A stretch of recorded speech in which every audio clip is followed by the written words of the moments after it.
First, let's listen to Jay Claver talk about making money, because I know all the ins and outs of today's Ripple and XRP happenings. What the US government is doing to acquire Bitcoin and XRP will astound you. On top of that, Ripple recently released a study regarding tokenization in financial services.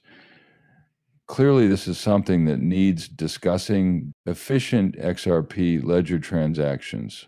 Is it common knowledge that a high XRP price makes more sense, since it keeps the network costs constant and allows more money to be moved for less XRP as its price rises? To illustrate the point, the cost of moving $1 worth of XRP would suddenly exceed $1, 0 cents. Contrarily, you'd need 1 million XRP. Given that each XRP is worth $1 million, it would take just one XRP to send $1 million, according to David Schwartz. Alternatively, a million XRP can transmit $1 million. The efficiency of the network and the asset both improve significantly as the asset's value rises, designed to achieve peak efficiency at roughly $10,000, 0 cents. The point at which I anticipate it will land over the next 48 months, maybe even less than 24 months. It seems like this video was posted on April 14th, but it was shot quite a while ago. Jake looks a bit younger in it, so I have no idea when Jake will be released. $10,000, 0 cents in 2 years? I can't remember if this was last year or not, but Jake looks so young in that video. What do you all think? Please inform me in the space provided here. The survey also demonstrates that the market for tokenized financial assets is growing rapidly this year. Tokenized assets are worth an estimated $6 trillion, 0 cents. From 0 to 19 trillion, something I don't get, is that Ripple and BCG recently conducted a token research that looks at the evolution of tokenization. How about we focus on these specifics? The creation of tokens for financial assets incorporates elements of both centralized and decentralized finance as issuers and partners move through the 3 phases of tokenization adoption. The XRP ledger, a practical asset tokenization solution, optimizes these benefits. Financial institutions can improve their operating efficiency and access new sources of liquidity by reflecting real-world assets as blockchain-based currency.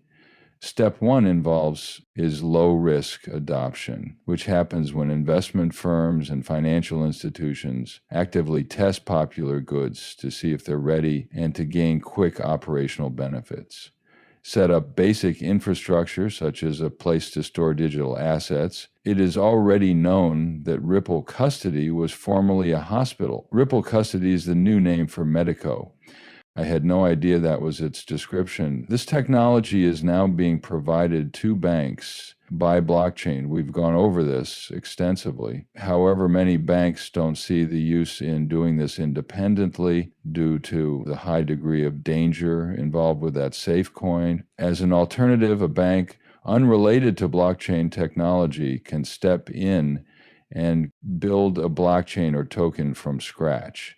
If they utilize Ripple for custody or to release their own secure coin, they'll be put in danger if anything happens to that ticket. Therefore, it doesn't make much sense to put it on another blockchain. Phase 2 usually involves institutional growth firms launching a Ripple to mitigate potential problems.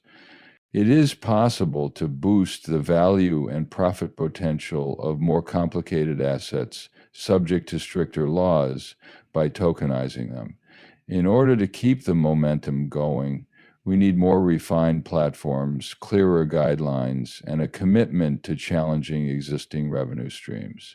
Finally, in the 3rd stage, the market changes, and products that aren't selling well can become more than 19 trillion should be available by 2033 if all these institutions modernize their infrastructure. Given that tokens are a system-level innovation, they facilitate widespread corporate collaboration and equipment sharing. The future of finance is defined by profitability. Decentralize options, equities, and bond holdings. You also brought up secure currencies. Intriguingly, Raoul Paul will state his belief that the market will be worth 100 trillion 0 cents by the year 2033. When people talk about smaller numbers, it's because Ripple is trying to avoid criticism for their statements. I'm curious as to whether the estimations are low or high and whether we will really use the old system for 25% of the stocks and blockchain for 50%. Will it trickle? Will we add fresh stock daily, or will everything happen at once? We won't move everything at once. Assuming everything is in working order mechanically, that the events will take place in unison, the people I talk to and the people who get this information will influence my perspective. Therefore, I would appreciate it if you could tell me what you think.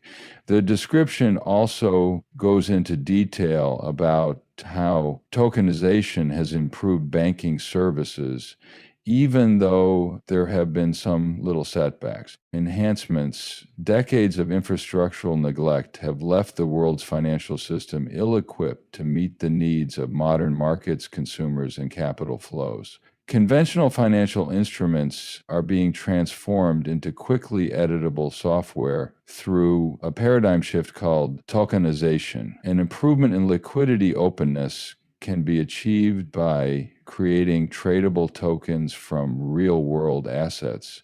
With the use of smart contracts that allow for the instantaneous transfer of assets at any time, day or night, with atomic compliance and near instantaneous payment, market access is enhanced, deals are finalized faster, and fewer intermediaries are required. Reduced expenses, faster settlement, and an increase in investors who can reach clients with improved security are all advantages for financial organizations.